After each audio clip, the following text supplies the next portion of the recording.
يا أيها الذين آمنوا اتقوا الله ولا تموتن إلا وأنتم مسلمون.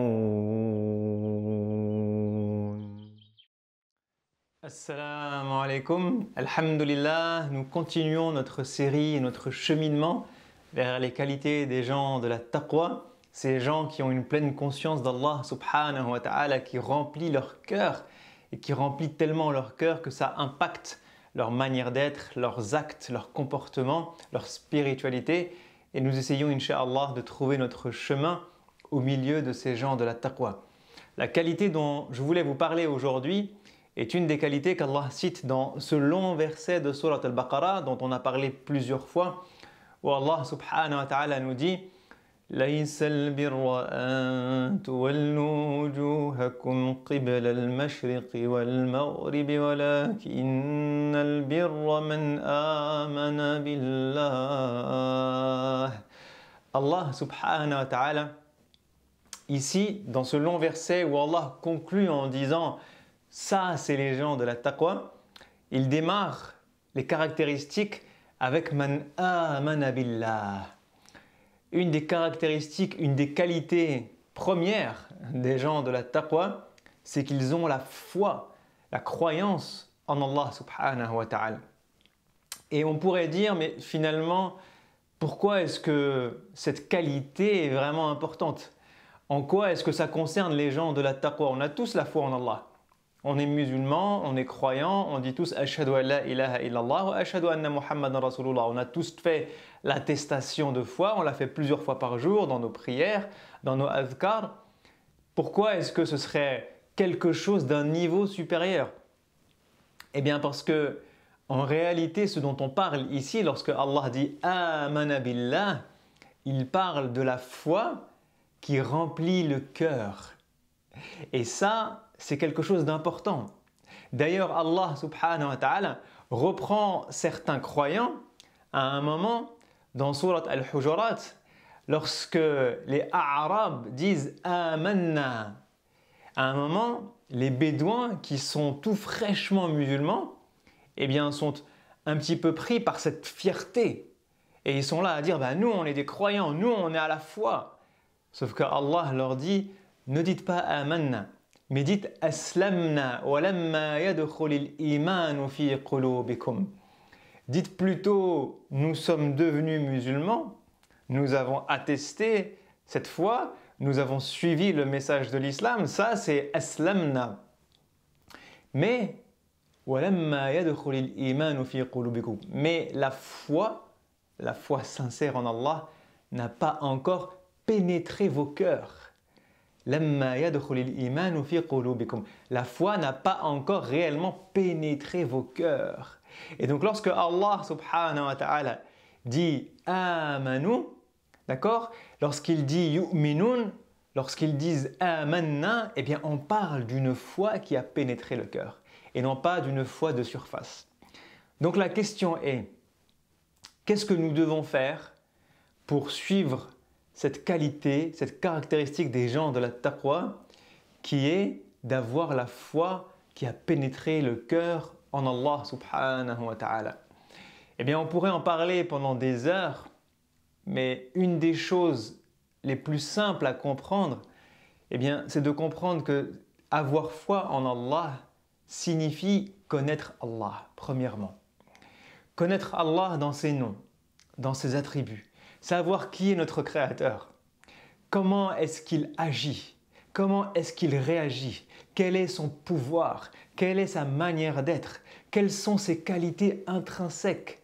Et lorsque je commence à percer le secret de qui est Allah, eh bien naturellement mon adoration, ma foi en Allah va augmenter, mon amour pour Allah va augmenter. Le fait que je m'en remette à Allah va se faire plus naturellement. Je vais me comporter avec Allah d'une certaine manière. Parce que c'est comme lorsque vous rencontrez quelqu'un pour la première fois de votre vie, vous ne savez pas comment agir avec cette personne. Quand cette personne, par exemple, a un humour auquel vous n'êtes pas habitué et qu'il va dire des mots, bien, vous n'allez pas déceler au début de savoir est-ce qu'il dit vrai ou est-ce qu'il rigole ou est-ce qu'il ment ou est-ce que c'est la réalité. Lorsque cette personne agit d'une certaine manière, vous ne savez pas comment réagir, comment communiquer. Si vous avez besoin d'un service de cette personne, mais que vous ne la connaissez pas, vous ne savez pas quoi lui demander, vous ne savez pas sur quoi vous pouvez compter ou ne pas compter, vous ne connaissez pas sa personnalité, ses qualités, ses défauts, donc vous ne savez pas si c'est quelqu'un de sérieux ou quelqu'un de ne pas sérieux. Lorsque vous engagez une personne au travail et que vous devez commencer à travailler avec elle, c'est la même chose si vous ne connaissez pas ses compétences. Comment pouvoir bosser en binôme avec elle? Comment pouvoir l'intégrer dans une équipe? Comment pouvoir interagir?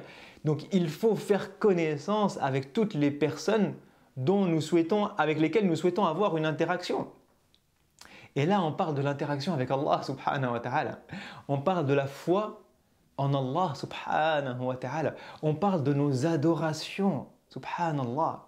Comment est-ce qu'on peut adorer Allah sans connaître Allah? Et donc ce que je m'invite le premier à faire, et chacun d'entre nous, eh bien c'est de prendre le temps d'insérer dans nos cœurs la pleine conscience de qui est Allah. Et une fois qu'on aura cette conscience de Dieu dans notre cœur, eh bien notre foi sera plus naturelle, plus intense, plus forte et augmentera vis-à-vis d'Allah subhanahu wa ta'ala. Et vous avez des dizaines et des dizaines de passages et de versets dans le Coran qui vous décrivent Allah. Un des passages que j'apprécie particulièrement, c'est le début de Surat Al-Hadid, où vous avez 6-7 versets qui vous décrivent déjà plus d'une dizaine de caractéristiques, d'attributs et de noms d'Allah subhanahu wa ta'ala. Allah dans ces versets nous dit par exemple هو الأول والآخر والظاهر والباطن وهو بكل شيء عليم هو الذي خلق السماوات والأرض في 6 أيام ثم استوى على العرش يعلم ما يلج في الأرض وما يخرج منها وما ينزل من السماء وما يعرج فيها وهو معكم أينما كنتم والله بما تعملون بصير. Allah nous dit هو الأول, il est le premier et le dernier. Et al-awwalu signifie également le plus important. Il est le plus important de ma vie. Il est la première des choses dans ma vie. Et il est la dernière des choses à laquelle je vais clôturer ma vie, avec laquelle je vais clôturer mes actes. Il est celui que je vois à travers toutes choses. Al-Zahir, celui qui est visible. Je le vois dans la création. Je le vois dans les miracles du Coran. Je le vois en moi-même. Je le vois dans mes émotions. Je le vois dans les bienfaits qu'il me donne. Je le vois dans le sourire de mes enfants. Je le vois dans la tendresse et l'amour de ma maman. Je le vois dans la proximité avec mes amis. Je le vois dans les compétences que j'ai et qu'il m'a données. Subhanallah. Il est al-Zahir. Il est également al-Batin. Celui que je ne vois pas. Celui qui est invisible, mais qui se cache derrière chaque chose, que je dois chercher derrière chaque chose que j'observe, celui que je peux appeler en plein milieu de la nuit, même lorsque tout le monde dort. Il est al-Batin. Il est celui qui a le pouvoir absolu. Il est celui qui a la science absolue. Il est celui qui sait tout ce qui s'élève vers le ciel et tout ce qui descend du ciel. Il connaît chaque goutte d'eau. Il connaît chaque plante. Il connaît chaque animal. Il connaît chaque feuille d'arbre qui tombe d'un arbre. Il sait d'où elle tombe, où est-ce qu'elle se retrouve. Subhanallah. Il connaît les anges, ceux qui s'élèvent et ceux qui y descendent. Et Allah nous dit wa huwa ma'akum aynama kuntum. Et il est avec vous où que vous soyez. Quel que soit le moment, quel que soit l'instant, Allah est avec vous. À la fin de Surat An-Naml, je vous invite à lire Surat An-Naml et lire la fin de Surat An-Naml où Allah pose plusieurs fois la question Ailahum ma'allah. Et il pose des questions en disant Amman khalaqa as-samawati wal ard. Qui a créé les cieux et la terre? Qui vous guide? Qui vous pardonne? Qui vous apaise? Qui vous aide lorsque vous avez besoin de quelque chose et que vous levez les mains au ciel? Qui vous a montré le chemin? Qui vous a fait sortir du ventre de votre maman? Qui vous a donné cette âme? Qui? Et Allah pose un certain nombre de questions dans Surat An-Naml. Et il termine ces questions par Ilahum ma'allah. Est-ce que vous pensez qu'il y a une divinité avec Allah? Est-ce que quelqu'un d'autre que Allah est capable de faire tout ça? La ilaha illallah. La ilaha illallah. Et donc la connaissance d'Allah subhanahu wa ta'ala doit nous guider vers lui, doit augmenter l'amour que nous avons dans notre cœur pour lui, doit augmenter la qualité des adorations que nous faisons pour lui. Parce que lorsque je dis subhanallah, subhanallah, subhanallah, alhamdulillah, alhamdulillah, alhamdulillah, Allahu akbar, Allahu akbar, Allahu akbar, la ilaha illallah, et que je dis ces paroles en ayant un cœur rempli de la grandeur d'Allah, eh bien je ressens qui est Allah, je ressens sa grandeur, je ressens qu'il est le Créateur, je ressens qu'il est Al-Aziz ou Al-Hakim, celui qui a le pouvoir absolu et l'autorité absolue et la sagesse absolue. Je sens qu'il est Al-Alim, celui qui connaît toutes choses et qui peut me guider. Et lorsque je comprends tout ça, eh bien je m'en remets à lui. Je m'en remets à lui parce que c'est mon Créateur. Si je prends conscience du fait que je suis ignorant et qu'il est le plus savant, qu'est-ce que je vais faire? Je vais dire, Ya Allah, éclaire-moi. Explique-moi. Je suis perdu. Je ne sais pas où je dois aller. Toi, tu as le savoir du présent, du futur et du passé, du visible et de l'invisible. Alors éclaire-moi, éclaire ma boussole avec ton regard, Ya Allah, avec ton savoir, Ya Allah, parce que moi, je suis ignorant. Si je comprends que je suis pauvre, dans le besoin, et que lui est celui qui a la richesse absolue, qui n'a nul besoin de personne, parce qu'il est Al-Ghani, et nous sommes Al-Fuqara, nous sommes dans le besoin d'Allah. Alors qu'est-ce que je vais faire? Je vais lui demander de l'aide. Je vais lui demander mon rizq, parce qu'il est Ar-Razzaq. Je vais lui dire, Ya Allah, les temps sont difficiles. Aide-moi à finir les mois. Aide-moi à manger et à boire. Aide-moi à subvenir aux besoins de ma famille. Aide-moi à trouver un travail parce que tu es Ar-Razzaq, parce que tu es Al-Ghani et que je suis Al-Faqir. Alors je viens à toi, Ya Allah, je te tends la main, Ya Allah, pour que tu me donnes, parce que j'ai besoin de toi. Si on comprend que Allah est Al-Hadi, celui qui guide, alors je vais lui demander la guidance. Je lui dire, Ya Allah, mène-moi vers les meilleures des adorations. Ya Allah, aide-moi à suivre la voie de ton messager, sallallahu alayhi wa sallam. Ya Allah, donne-moi accès au miracle du Coran. Donne-moi accès à la lumière du Coran. Donne-moi accès à la guidance du Coran, parce que tu es le guide. Tu es le guide. Et celui que Allah guide, alors personne ne pourra l'égarer. Et celui que Allah égare, alors personne ne pourra jamais le guider. Allah est l'unique.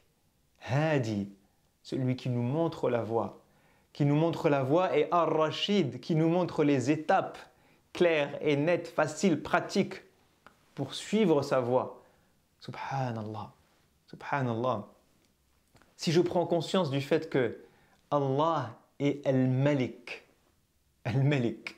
que tout ce qu'il y a dans les cieux et dans la terre lui appartient, que tout ce qu'il y a dans les cieux et dans la terre répond à sa volonté, à son ordre lorsqu'il dit « kun fayakun », n'importe quoi peut se transformer, toute chose peut apparaître, n'importe quel miracle peut devenir réalité. Allah décide de ce qu'il veut dans sa création. Il a le pouvoir absolu. Alors pourquoi est-ce que quand j'ai besoin de quelque chose, je ne demande pas à Allah? Pourquoi est-ce que lorsque je suis malade, bien évidemment, je dois aller voir un médecin? Mais je dois aussi demander à Allah de me guérir. Lorsque je cherche un travail, bien évidemment que je dois déposer des CV et œuvrer et retrousser mes manches. Mais je dois demander à Allah de m'ouvrir les portes parce qu'il est Al-Fattah. Lorsque j'ai un problème dans ma vie, bien évidemment que je dois essayer de trouver une solution parce que c'est ce que Allah attend de moi. Mais je dois lui demander à lui de m'aider et de m'ouvrir la voie qui va me faire sortir de ce problème. Allah subhanahu wa ta'ala est Al-Wakil, celui en qui je dois placer mon entière confiance, parce que je sais que tout ce qu'il me donne est un bien pour moi. Que j'ai l'impression que ce soit du bien ou du mal, en vérité c'est toujours un bien pour moi, parce que Allah a la sagesse absolue. Quand on sait que Allah est Al-Ghafour, que Allah est le pardonneur, que Allah est capable d'effacer les péchés, alors pourquoi est-ce qu'on ne se repent pas? Pourquoi est-ce qu'on ne va pas pleurer et lui dire « Ya Allah, je regrette ce que j'ai fait. Ya Allah, j'ai des défauts qui s'accumulent. Ya Allah, j'ai telle envie, tel péché qui est récurrent, je n'arrive pas à m'en débarrasser. Ya Allah, aide-moi à purifier mon cœur, à purifier mon âme et à m'en sortir spirituellement. Et Ya Allah, efface tout ce que j'ai pu faire de mal. Ya Allah, efface mes péchés. » Lorsqu'on sait que Allah est Ash-Shakur, celui qui récompense, pourquoi est-ce qu'on ne lui demande pas le paradis? Pourquoi est-ce qu'on ne demande pas Al-Firdaus al-A'la, le plus haut niveau du paradis? La foi en Allah subhanahu wa ta'ala, ce n'est pas juste une question de « j'ai attesté la foi avec ma langue ».